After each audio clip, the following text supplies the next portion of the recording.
দুনিয়াতে যদি মানুষ দুনিয়ার কাজের জন্য যদি সময়টাকে মূল্যায়ন করে, দুনিয়ার মানুষ যদি চেষ্টা করে, তাহলে দুনিয়ার মানুষ দুনিয়ার ভিতরে অনেক লাভবান হয়ে যায়, অনেক লাভবান হয়ে যায়, অনেক কিছু করতে পারে সময়টাকে কাজে লাগায়া। আল্লাহ রাব্বুল আলামিন বলেছেন, তদ্রূপ আমি মানুষকে দুনিয়ার ভিতরে পাঠিয়েছি নির্দিষ্ট একটা টাইম দিয়াম, নির্দিষ্ট একটা সময় দিয়াম। এই সময়টার ভিতরে দিয়াম যদি আমার বান্দারা নেক আমল করিয়া সময়টাকে কাজে লাগাইয়া সময়টাকে মূল্যায়ন করিয়া তারা যদি এইখানে আসতে পারে, আল্লাহ রাব্বুল আলামিন তাদের আবাদান আবাদা আখিরাতের জগতে তাদেরকে জান্নাতের ভিতরে রাখবে। কিন্তু দুনিয়ার মানুষ খেয়াল করে দেখেন, দুনিয়া নিয়ে ব্যস্ত, আখিরাতের কথা তাদের কোনো রকম কোনো স্মরণ নাই। এই যে এতগুলো মাহফিল হইতেছে, ইসালে সওয়াব হইতেছে, কত তাফসীর হইতেছে, তারপরও মানুষ দুনিয়া দুনিয়া নিয়ে ব্যস্ত। হায় রে মানুষ! এই জন্য কোন এক কবি বলতেছিল, হায়রে সাদের দুনিয়ায় মানুষ পাওয়া বড় দায়, মানুষ দেখতে চলো এবার জাদুঘরে যাই সবাই, মানুষ দেখতে চলো এবার জাদুঘরে যাই সবাই। হায়রে সাদের দুনিয়ায় মানুষ পাওয়া বড় দায়, মানুষ দেখতে চলো এবার জাদুঘরে যাই সবাই, মানুষ দেখতে চলো এবার জাদুঘরে যাই সবাই। কত মানুষ, এইখানে মানুষ নাই, অথচ চায়ের দোকানে গিয়ে দেখেন মানুষ ঠেলে পার করে আবার যাচ্ছে না। চেহারাটা দেখতে ভালো, পোশাকটাও চমৎকার, অন্তরে তার কালি ভরা, কাজটা বড় কদাকার। চেহারাটা দেখতে ভালো, পোশাকটাও চমৎকার, অন্তরে তার কালি ভরা, কাজটা বড় কদাকার। এই মানুষের ভিড়ে আজিম, এই মানুষের ভিড়ে আজিম, আসল মানুষ নাই রে নাই। এই মানুষের ভিড়ে আজিম, আসল মানুষ নাই রে নাই। মানুষ দেখতে চলো এবার জাদুঘরে যাই সবাই, হায়রে সাদের দুনিয়ায় মানুষ পাওয়া বড় দায়, মানুষ দেখতে চলো এবার জাদুঘরে যাই সবাই, মানুষ দেখতে চলো এবার জাদুঘরে যাই সবাই। প্রিয় ভাইরা, পীতাম্বরপুর যশোর আজকের এই ইসালে সওয়াব মাহফিল ২৪তম বার্ষিক ইসালে সওয়াব মাহফিল। আজকের মাহফিলের প্রধান অতিথি হিসেবে আসন অলঙ্কিত করবেন পীরজাদা মাওলানা মোহাম্মদ শরীফুল আমিন, মাওলানা বাগ দরবার শরীফ, বসিরহাট, ২৪ পরগনা, ভারত। প্রধান বক্তা হিসাবে আজকের স্টেজ, আজকের এই আসন অলঙ্কিত করবেন বিশ্বনন্দিত মুফাসসিরে কোরআন, বিশিষ্ট ইসলামী চিন্তাবিদ, বর্তমান সময়ের আলোচিত বক্তা, শ্রদ্ধাভাজন বড় ভাই হযরত মাওলানা আবরারুল হক আসিফ হুজুর, ঢাকা। আর অন্যান্য উলামায়ে কিরামগণ আজকের স্টেজ অলঙ্কিত করবে। আমরা ধৈর্য সহকারে আজকের এই ইসালে সওয়াব মাহফিল থেকে যতক্ষণ পর্যন্ত দ্বীনি আলোচনা চলতে থাকবে, আমরা আলোচনা শুনে আমল করার নিয়তে আমরা আমাদের জীবন পরিবর্তন করব। আমা তৌফিকি ইল্লা বিল্লাহ। আমি আপনাদের সামনে সূরা আসর তেলাওয়াত করেছি। পয়গম্বর আলাইহিস সালাতু ওয়াস সালামের অগণিত হাদিস থেকে ছোট্ট একখানা হাদিস তেলাওয়াত করেছি। আল্লাহ রাব্বুল আলামিন স্বল্প সময়ের ভিতরে সূরা আসরের কিছু কথা এবং হাদিসের কিছু কথা আপনাদের সামনে মহান রব্বুল আলামিন আমাকে বলবার মতো তৌফিক দান করেন। আমিন। প্রিয় ভাইয়েরা আমার, আল্লাহ রাব্বুল আলামিন সূরা আসরের ভিতরে বলতেছেন, সময়ের কথা উল্লেখ করেছেন, সময়কে মূল্যায়ন করতে বলেছেন আল্লাহ তাআলা। সময় বড় দামি সম্পদ। এই জন্য সূরা আসরের ভিতরে আল্লাহ রাব্বুল আলামিন অনেক কথাই বলেছেন। যদি আমরা আমল করতে পারি তাহলে আমাদের জীবন পরিবর্তনের জন্য ছোট্ট একটা সূরা, এই সূরা আসরই যথেষ্ট। আল্লাহ তাআলা এই সূরার ভিতরে প্রথম কথাই কসম করে বলেছেন।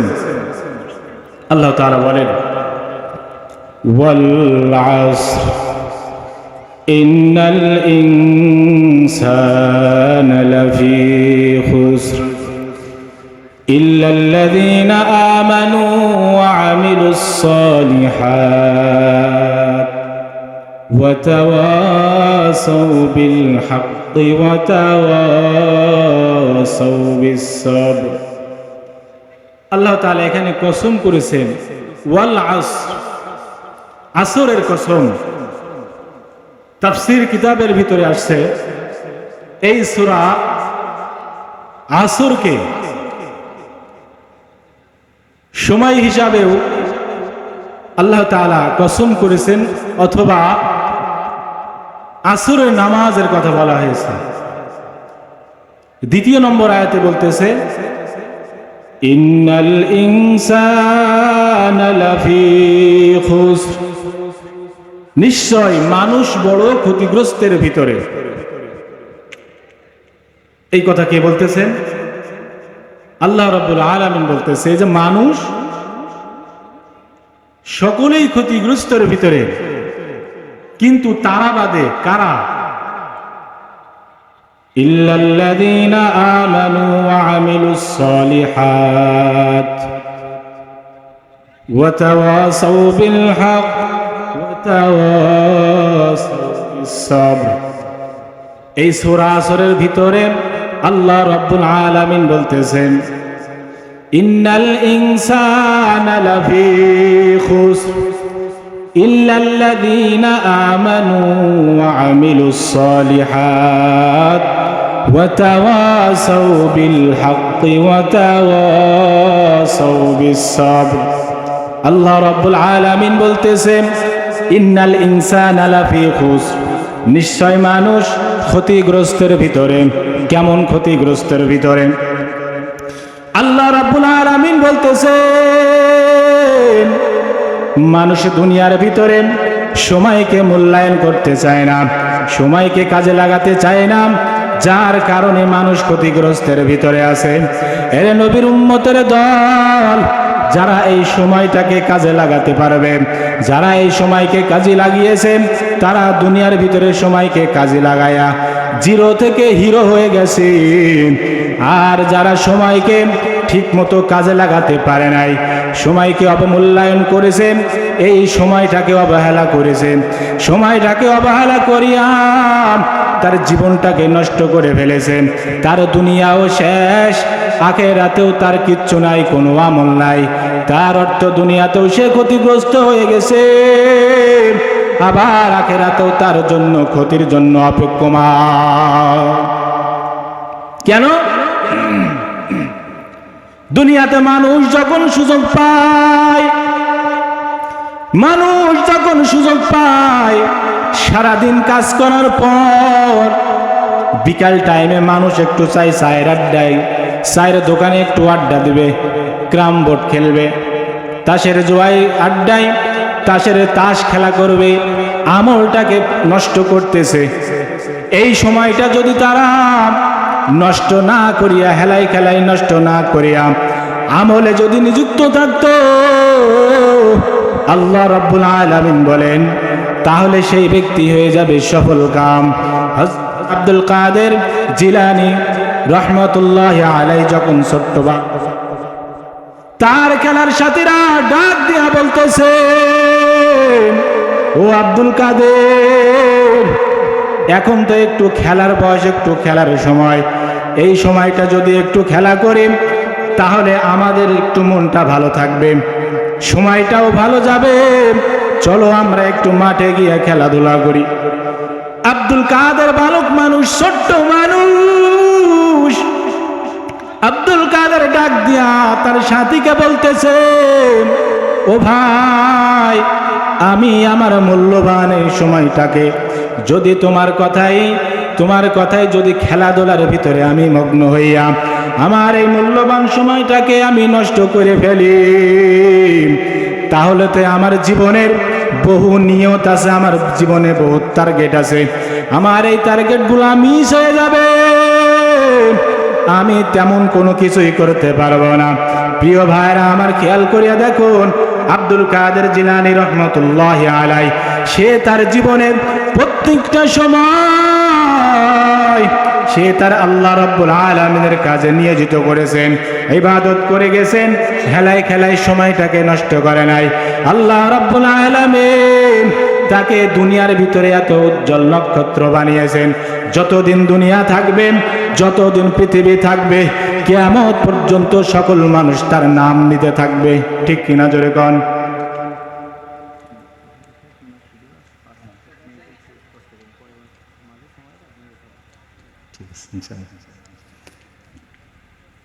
দ্বিতীয় নম্বর আয়াতে আল্লাহ রাব্বুল আলামিন বলতেছেন, ইল্লাল্লাযীনা আমানু ওয়া আমিলুস সালিহাত।